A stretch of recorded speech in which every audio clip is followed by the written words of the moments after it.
We are heading to Hilo on the Big Island. All around us it looks like the moon. It's this crazy lava landscape.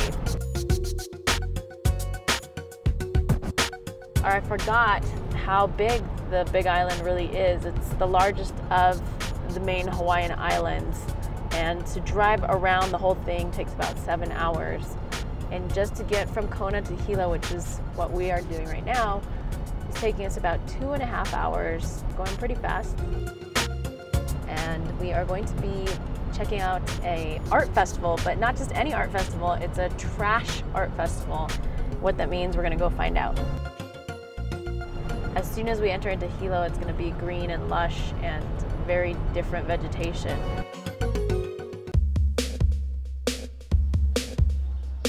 Hi, Ira. Hi, so Angela. nice to meet you. Aloha. Aloha. Yeah, they make something like this. They have no training. It's totally goofy, strange. Yeah, cool. It's made out of hundreds of cigarette butts. Which is found everywhere on these beaches, exactly. Right? And I think it has a wonderful texture, and it's totally interesting, and it says it all. I'm taking discarded objects that have been thrown away, discarded, and I put them in a form like an altar or something like a religious piece. And so all of a sudden they have meaning and they're special again. It's a honu, a turtle, a Hawaiian turtle. They're endangered, and just the metaphor of look what's happened. And maybe they won't exist any longer. They'll just exist in the form of bottle caps. These are crocheted plastic bags. Yeah. Mm-hmm. Again, who would have thought that this would make that symbol? Right, what does that symbol mean? And then all of a sudden, wait, what is it made out of? How did you do this? This obviously looks like soda cans. It is. And this came out of just spiraling the bottom of the Coca-Cola can, and I was playing with it on the counter and then just trying to figure out how to connect it without adding another element. That through everyday life, we get caught up in things, and one of our biggest challenges here is making sure we cut these up so our marine life doesn't get caught up in them. So what are we looking at over here? These are my recycled bugs. They're centered around recycled glasses. I just found objects and assemble them around a pair of sunglasses. It's a copper-colored ginger hopper, and this was a crab from a king crab claw. Looks like he's mad or something.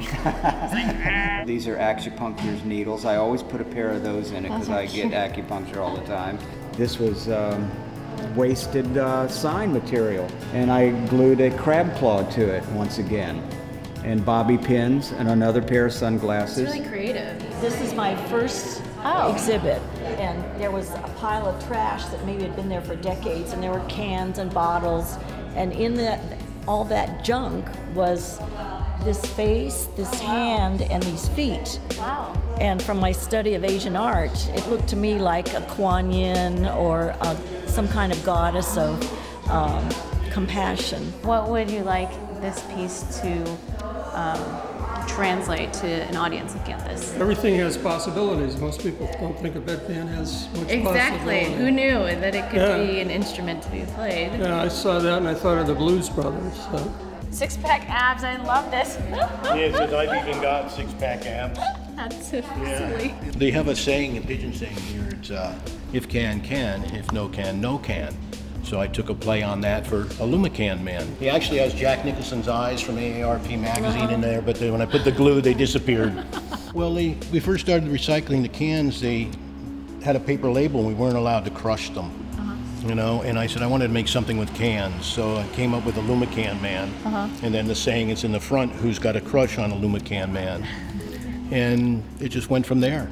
Everybody should be saving and recycling and making the best use of what they can. Taking cloth bags to the stores, taking plastic bags that you've used already and reusing them. So just at that level, that easy way to use less stuff. What I like about the Big Island is that it hasn't been overdeveloped. The sky is blue, the ocean is blue, and the people here see the value in trying to preserve that quality of life. We're an island in the middle of the ocean, and we have a big, serious problem with trash, and they need to find something to do with it.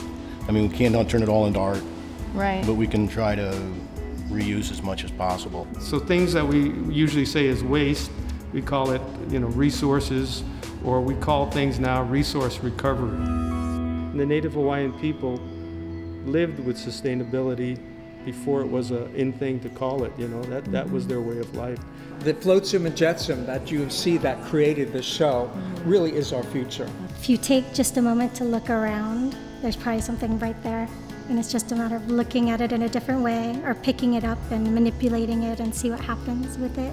Taking that time to look at what, sustains us. Wait, this is stuff that's, that all of a sudden it's made precious, and all of a sudden what is it? It's really nothing. It's non-precious.